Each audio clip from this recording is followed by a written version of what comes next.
শুভেচ্ছা,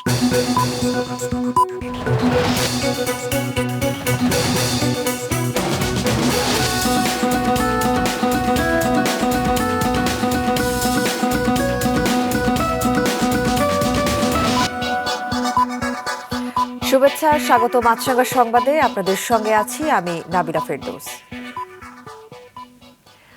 আগামী ফেব্রুয়ারি মাসে জাতীয় নির্বাচনকে সামনে রেখে দেশের প্রতিটি ভোটারের আস্থা নিশ্চিত করতে তাগিদ দিয়েছেন বিএনপির ভারপ্রাপ্ত চেয়ারম্যান তারেক রহমান। সকালে বাংলা ও ইংরেজিতে দেওয়া আলাদা ফেসবুক স্ট্যাটাসে তিনি বলেন, স্বচ্ছতা ও জবাবদিহি নিশ্চিত করতে গ্রাম থেকে কেন্দ্র পর্যন্ত দলের সাংগঠনিক কাঠামোকে আরও মজবুত করা হয়েছে। এর মধ্যে নানা অভিযোগের কারণে 7,000-এরও বেশি দলীয় সদস্যের বিরুদ্ধে সাংগঠনিক ব্যবস্থা নেওয়া হয়েছে উল্লেখ করে তিনি লিখেছেন, এভাবে জনগণের বিশেষ করে তরুণদের আস্থা পুনর্গঠন করতে চায় বিএনপি। তরুণেরা রাজনীতিকে ক্ষমতার খেলা হিসেবে দেখতে চায় না বলে উল্লেখ করে বিএনপি নেতাদের উদ্দেশ্যে তিনি ঐক্যবদ্ধ, শৃঙ্খলাবদ্ধ থাকার আহ্বান জানান। বাগেরহাটের 4টি সংসদীয় আসন পুনর্বহালের দাবিতে সর্বদলীয় সম্মিলিত কমিটির ডাকে তৃতীয় দিনের মতো চলছে নির্বাচন অফিসের সামনে অবস্থান কর্মসূচি। সকাল 9টা থেকে বিএনপি, জামায়াত ইসলামী আন্দোলন, এনসিপি সহ সর্বদলীয় সম্মিলিত কমিটির নেতৃবৃন্দ ও সাধারণ জনতা জেলা নির্বাচন অফিসের সামনে জড়ো হয়ে অবস্থান কর্মসূচিতে অংশ নিয়েছে। জেলার পাশাপাশি উপজেলা নির্বাচন অফিসের সামনেও অবস্থান কর্মসূচি পালিত হচ্ছে। দুপুর 1টা পর্যন্ত চলবে এটি।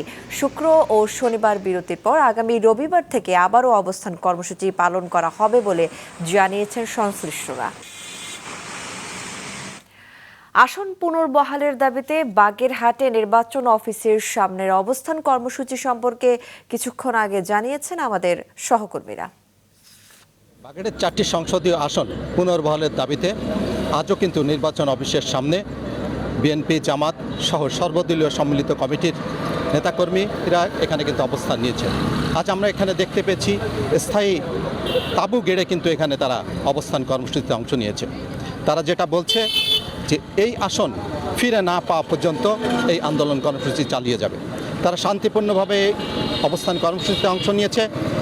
বাগেরহাট জেলার পাশাপাশি জেলার 9টি উপজেলায় কিন্তু নির্বাচন অফিসের সামনে এই অবস্থান কর্মসূচি পালন করা হচ্ছে।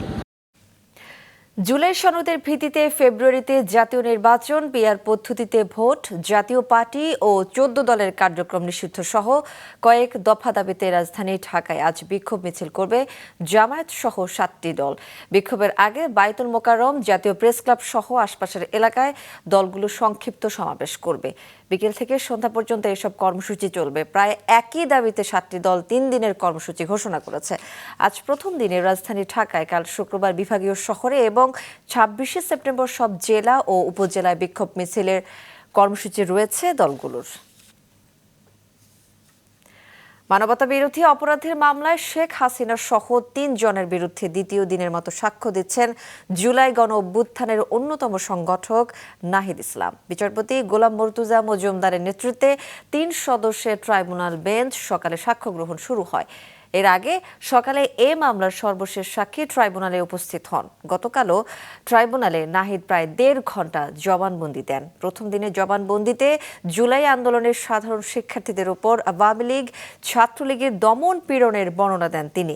এদিকে রামপুরায় কার্নিশে ঝুলে থাকা আমির হোসেনকে গুলি ও 2 জনকে হত্যা মামলায় সাবেক ডিএমপি কমিশনার হাবিবুর রহমান সহ 5 জনের বিরুদ্ধে অভিযোগ গঠনের বিষয়ে আজ ট্রাইব্যুনালের আদেশ দেওয়ার কথা আছে।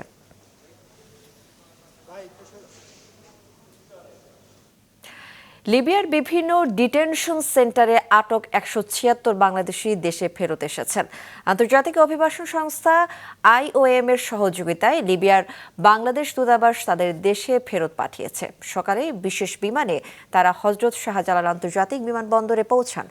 এদের বেশিরভাগ মানব পাচার চক্রের খপ্পরে কয়েক লাখ টাকা খরচ করে লিবিয়ায় গিয়ে প্রতারিত হয়ে অবৈধভাবে ইউরোপের প্রবেশের সময় আটক হয়েছেন। চট্টগ্রাম বিশ্ববিদ্যালয় কেন্দ্রীয় ছাত্র সংসদ চাকসু নির্বাচনের মনোনয়ন ফর্ম জমা দানের শেষ দিন আজ। উৎসাহ উদ্দীপনার সাথে ফর্ম জমা দিচ্ছেন প্রার্থীরা। সকাল থেকে 8 জন প্রার্থী বন্ধু ও সমর্থকদের সাথে নিয়ে মনোনয়নপত্র জমা দিয়েছেন। গত মঙ্গলবার মনোনয়ন জমার শেষ দিন থাকলেও শিক্ষার্থীদের আবেদনে ফর্ম বিতরণ ও জমার সময় 1 দিন বাড়ানো হয়। এতে গতকাল নতুন করে আরও 73 জন মনোনয়ন ফর্ম সংগ্রহ করেন। সব মিলিয়ে মোট 1162 জন মনোনয়নপত্র নিয়েছেন। গতকাল পর্যন্ত মোট 371 জন প্রার্থী তাদের মনোনয়ন ফর্ম জমা দিয়েছেন। দর্শক, কিছুক্ষণ আগে চট্টগ্রাম বিশ্ববিদ্যালয় থেকে চাকসু নির্বাচনের সব শেষ খবর জানিয়েছেন সহকর্মী নাজমুল সাদিকি।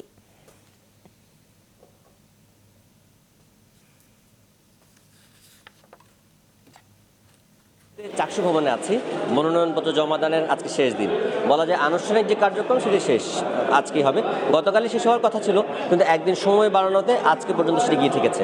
এবং সকাল থেকে এ পর্যন্ত আমরা যদি বলতে চাই যে এতদিনকার যেরকম দেখেছিলাম একদম লোকারণ্য, ছাত্ররা এসে ভিড় করছে, আজকে সকাল পর্যন্ত কিন্তু এই দুপুরের এই সময়টা পর্যন্ত সেরকম ভিড় দেখা যাচ্ছে না। আমরা খবর নিয়েছি এখন পর্যন্ত 8 জন জমা দিয়েছে হল সংসদ চাকসু সংসদ মিলে। সেক্ষেত্রে বলা যায় খুবই নগণ্য। তবে গতকাল পর্যন্ত কিন্তু এর আগের দিনে 371 জনের মনোনয়নপত্র জমা পড়েছে বলে জানিয়েছে আমাদের নির্বাচন কমিশন সংশ্লিষ্টরা।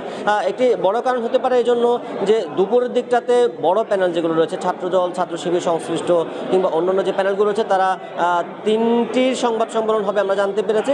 সংবাদ সম্মেলনের পরেই তারা হয়তো এখানে এসে ফর্ম দিতে আসবেন অথবা অন্য কোনো কর্মসূচি ঘোষণা করবেন। তার আগ পর্যন্ত হয়তো এরকম ফাঁকায় থাকতে পারে। নরসিংদীর চর আলোকবালিতে আধিপত্য বিস্তারকে কেন্দ্র করে দুই পক্ষের সংঘর্ষে গুলিবিদ্ধ হয়ে একজন নিহত হয়েছেন।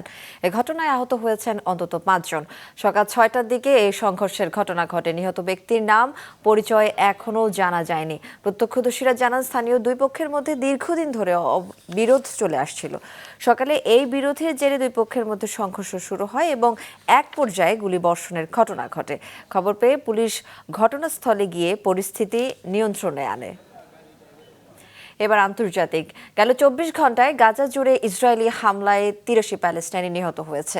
উপত্যকার আল শিফা ও আল আহলিয়া হাসপাতালের বাইরে 19 গাজাবাসীকে হত্যা করেছে ইসরায়েলি সেনারা।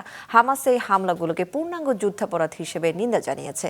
তারা উপত্যকার জনগণের বিরুদ্ধে দখলদার বাহিনীর গণহত্যার অপরাধ জাতিসংঘের একটি নতুন প্রতিবেদন নথিভুক্ত করে প্রকাশ করা হয়েছে।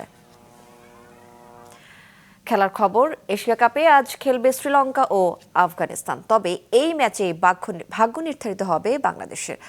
আবুধাবিতে খেলা শুরু হবে রাত 8:30টায়। বাংলাদেশ স্নায়ুচাপের ম্যাচে আফগানিস্তানকে 8 রানে হারিয়ে বাংলাদেশ তাকিয়ে রয়েছে শ্রীলঙ্কার দিকে। লঙ্কানরাই এখন টাইগারদের ভরসা। আফগানদের বিপক্ষে শ্রীলঙ্কা যে কোনো ব্যবধানে জিতলেই বাংলাদেশ সুপার 4-এ উঠে যাবে। আর আফগানিস্তান জিতলেও টাইগাররা সুপার 4-এ উঠবে তখনই যখন রশিদ খানদের কাছে বড় ব্যবধানে হারবে নিসাঙ্কা মেন্ডিসরা। শ্রীলঙ্কা আসরে টানা 2 ম্যাচ জিতে বেশ ফুরফুরে মেজাজে রয়েছে। বাংলাদেশ ও হংকং 2 ম্যাচে সাবেক চ্যাম্পিয়নদের জয়ের নায়ক ওপেনার প্রথম নিসাঙ্কা। টানা 2 ম্যাচে 50 হাঁকিয়েছেন এই ডানহাতি। তার সঙ্গে অন্য ব্যাটাররা এখনও জ্বলে উঠতে পারেননি ঠিকমতো। আফগানিস্তানের বিপক্ষে ম্যাচের আগে তাই ব্যাটিংয়ের দিকে বাড়তি মনোযোগ লঙ্কান ব্যাটারদের। আবুধাবির উইকেটে প্রথম ম্যাচ খেলেছিল শ্রীলঙ্কা। স্পিনের পাশাপাশি পেস আক্রমণে গুরুত্ব দিচ্ছে 6 বারের চ্যাম্পিয়নরা। দুষ্মন্ত চামিরা, থুসারা পেরেরার সঙ্গে অলরাউন্ডার দাসুন ছানাকা থাকবেন একাদশে। স্পিনে হাসারাঙ্গার সঙ্গে থিকসানা জুটির উপরেই আস্থা সিংহলিজ টিম ম্যানেজমেন্টের। এদিকে সবশেষ 2023 আসরে গ্রুপ পর্ব থেকে বাদ পড়েছিল আফগানিস্তান। এবারও বাদ পড়ার সংখ্যায় রয়েছে দলটি। তাই লঙ্কানদের বিপক্ষে জিততে মরিয়া রশিদ খানরা। আসরের প্রথম ম্যাচে হংকংকে 94 রানে হারিয়েছিল আফগানিস্তান। পরে ম্যাচে বাংলাদেশের কাছে হারের কারণে শেষ ম্যাচটি আফগানদের জন্য ডু অর ডাই। 2018-2022 আসরে সুপার 4 খেলেছিল আফগানিস্তান। তাই আবারও সুপার 4-এ উঠতে চাইলে জয়ের কোনো বিকল্প নেই রশিদ নবীদের জন্য। ওপেনার সাদিকুল্লাহ আতাল, রহমানুল্লাহ গুরবাজ, আজমতুল্লাহ ওমরজাই দারুণ ফর্মে রয়েছেন। বোলিংয়ে ফারুকি, রশিদ খান, নূর আহমদও দারুণ সময় পার করছেন। তবে অফ স্পিনার গজনফর 2 ম্যাচেই ব্যর্থতার পরিচয় দিয়েছেন। গুরুত্বপূর্ণ এই ম্যাচে তার পরিবর্তে একাদশে ফিরতে পারেন মুজিবুর রহমান। নজরুল ইসলাম, মাছরাঙা, নিউজ ডেস্ক। দর্শক, এই ছিল এখনকার মতো। ফেসবুকে আপডেট পেতে ভিজিট করুন মাছরাঙা টেলিভিশনের পেজে। ইউটিউব চ্যানেলেও দেখতে পারেন আমাদের সংবাদ, প্রতিবেদন ও অনুষ্ঠান। আমাদের পরবর্তী সংবাদ দুপুর 2টায় দেখার আমন্ত্রণ রইল।